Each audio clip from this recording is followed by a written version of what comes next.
প্রশাসন আসলে এক পক্ষে বা বিভিন্ন পক্ষে বায়াসড আচরণ করছে। বড় রাজনৈতিক ছাত্র সংগঠনকে সুবিধা দেওয়ার জন্য এই কাজ করা হয়েছে। তো ঢাকা বিশ্ববিদ্যালয় শিক্ষার্থীদের যে স্বপ্নের ডাকসু, সেই ডাকসু কিন্তু বাস্তবায়ন হওয়া কঠিন বলে আমরা মনে করছি।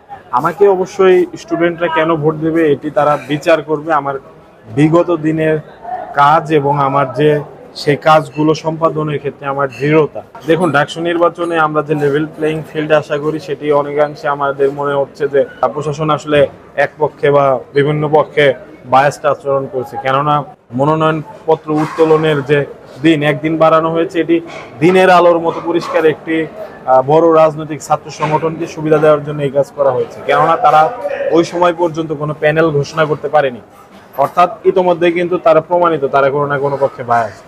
ইতিমধ্যে ঢাকা বিশ্ববিদ্যালয়ের বিভিন্ন গ্রুপ সমূহে ঢাকা বিশ্ববিদ্যালয়ের শিক্ষার্থীরা তাদের সোশ্যাল মিডিয়ায় কিন্তু লেখালেখি করেছে। বিভিন্ন পয়েন্টে দেখা গেছে বিভিন্ন ব্যক্তির নামে ব্যানার, কিন্তু সেখানে তারা ব্যানারের নিচে উল্লেখ করেছে এটি একটি অরাজনৈতিক সংগঠন, অথচ আমরা জানি তারা কোনো না কোনো রাজনৈতিক ছাত্র সংগঠনের সাথে জড়িত।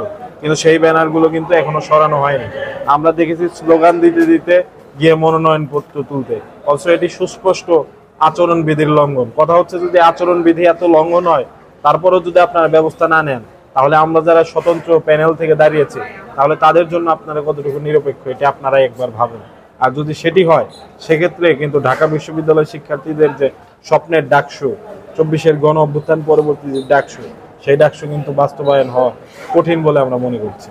আমি আসলে আমার পূর্ববর্তী কথার আলোকেই বলতে চাই যে ডাকসুর জিএস নির্বাচিত হলে আমার যে কাজগুলো করার কথা ছিল ইতোপূর্বে সেগুলো অসমাপ্ত, যদি জিএস নাও হতাম সেই কাজগুলো আমি সমাপ্ত করতাম। আর জিএস হলে অবশ্যই আমার সারা ঢাকা বিশ্ববিদ্যালয়ের সকল সমস্যাকে আমার অবশ্যই অ্যাড্রেস করতে হবে এবং ঢাকা বিশ্ববিদ্যালয়ের শিক্ষার্থীদের দায়িত্ব নিতে হবে।